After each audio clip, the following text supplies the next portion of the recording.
oftentimes people believe real estate can make you passive income, but it requires action, correct? Yes. Yep. Okay. So elaborate on that, because oftentimes people just think, well, I don't have to do anything, or investing. Let me say it that way, because rental properties, that's one thing, but in true investing is an activity, correct? Yeah, it's funny. I've written about this many times and talked about it a lot. People, when they think of real estate, they just think it's passive. I'm here to tell you that my business is not passive. The people that invest with us, they are passive, and we do all the work. So I want you to think about the real estate, whether it's a single, double, triple, 10 unit, 100 units. I want you to think of it as a business.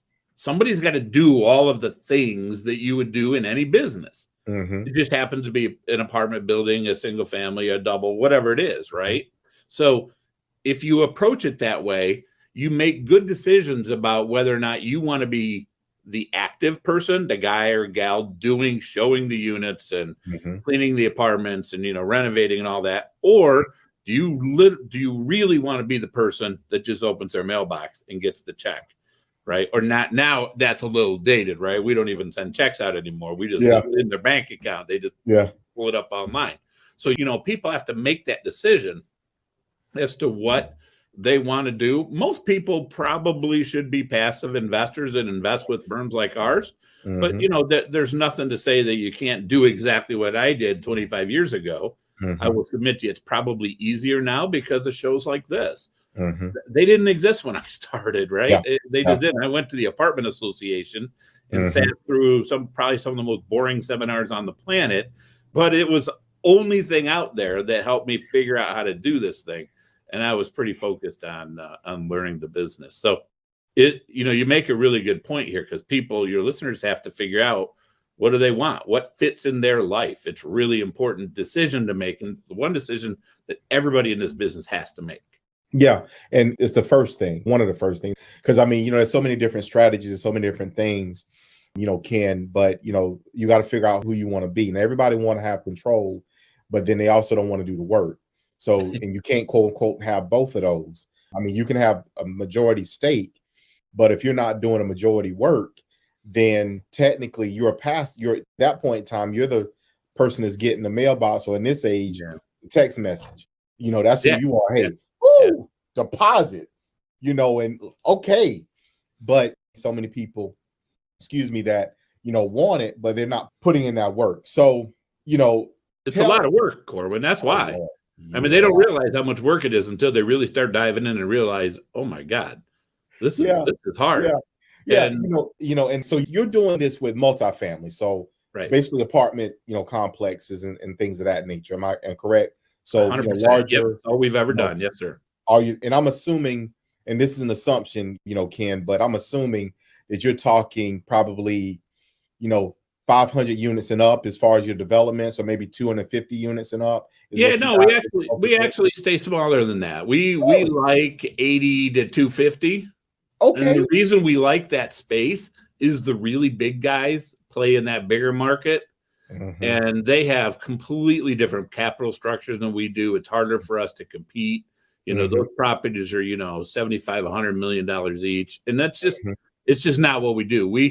I really like being able to talk to our investors. Every one of them has my cell phone number. We have real people that invest in our deals, and we do real things for real people. So we stay in that space. I stay below that institutional radar, and I try to be the bigger fish in the small pond. And it's served us extremely well over the years. I like that, Ken, because I really like that, because you make a very valid point. So one thing I think that's probably to your advantage, and for our listeners, guys, we're talking, just so you guys kind of get caught up and understand what we're talking about. We're talking about pooling groups of people with similar interests, which is to make some money passively, investing with someone who is actively investing or actively, working in the industry. And then in turn, you're receiving, your share, of that, and acquiring, and there's still a lot of them, but acquiring, properties that, apartment complexes, multifamily, larger projects that may require some rehab, some restructuring, you raise rents and all that stuff, get it stabilized. So now it's a profit center. And then, everybody can either sell it off to a That's what we different do. group. Yeah. Exactly. Sell it off to a different group, and then you move on to the next thing. Again, there's a lot of that going on. We're actually working with someone now who is starting that with a project that we're working on. So Ken, that is interesting. So interesting. What should people be looking for? Everybody, there's so many get rich quick schemes and all that kind of stuff, man. Yeah. And, so what should people really be paying attention to with this? Not to get rich quick schemes. See, I told you earlier, I'm a CPA. I spent 5 years as a commercial lender. There was a time in my life when I would pursue what, these get rich quick things, make a lot of money, short amount of time. I don't know if either it's a black cloud over my head or it's just kind of what happens, but it never seemed to work out. It just never seemed to work out. So that's one of the things that led me to real estate.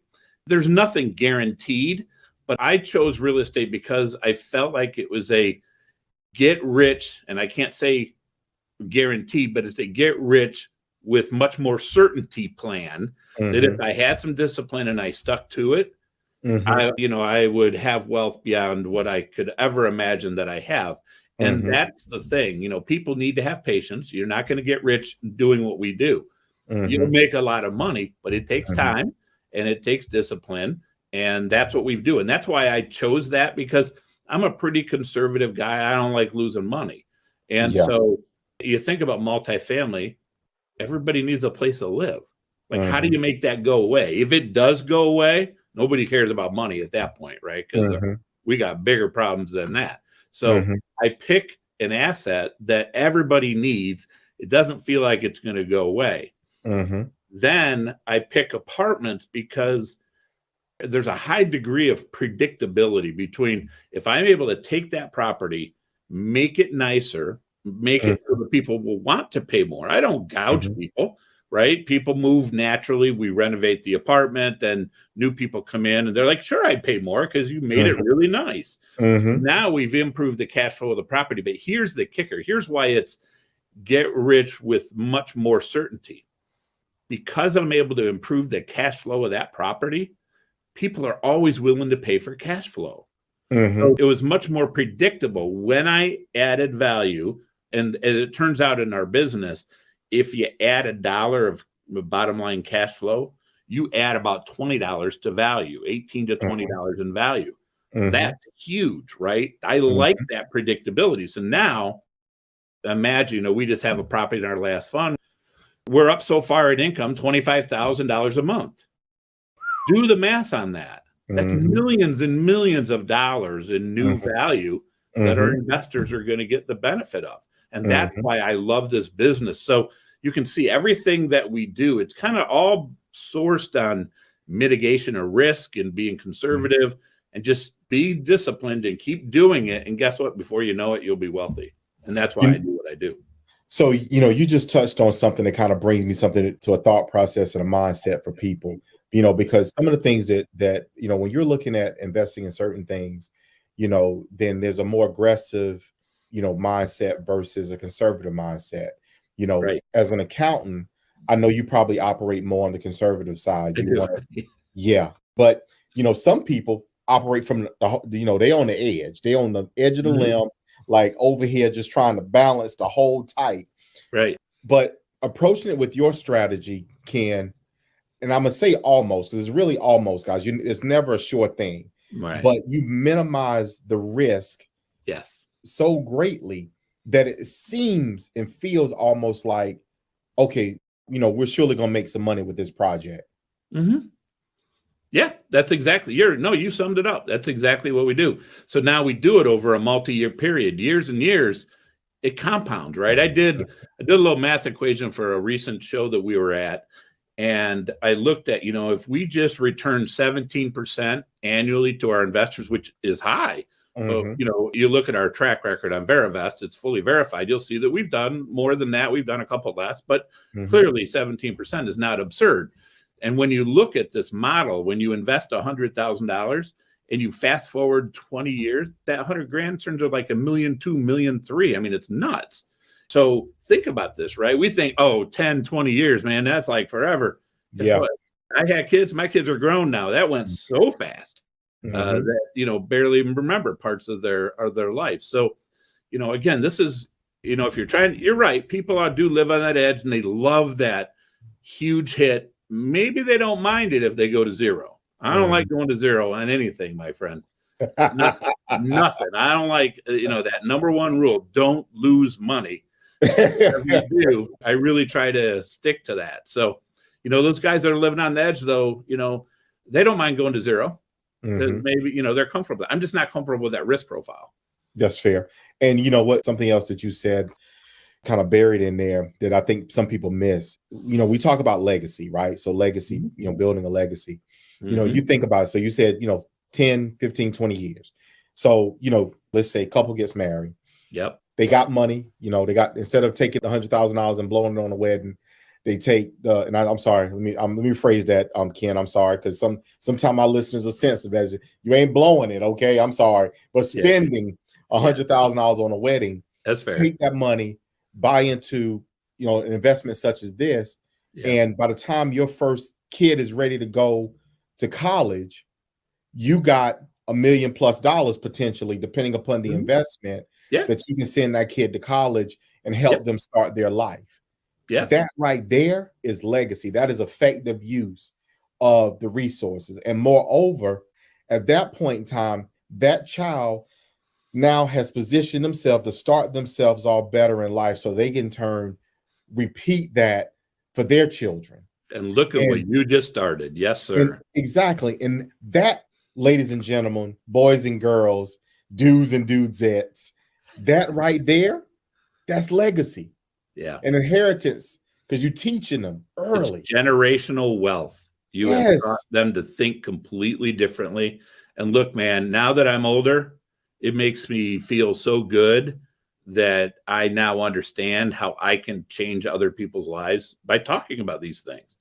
I was nobody special growing up, man. My house was like 1,000 square feet in Toledo, Ohio, single family ranch. It was nothing special, nothing at all. And, anybody can get there. You know what stops them? Their brain. Yeah, their mindset. Brain. Oh, God. Their brain and their mindset. Yes, sir. If you like the content that we've shared here, please be sure to subscribe to our channel and hit the bell. So thank you again and have a wonderful day.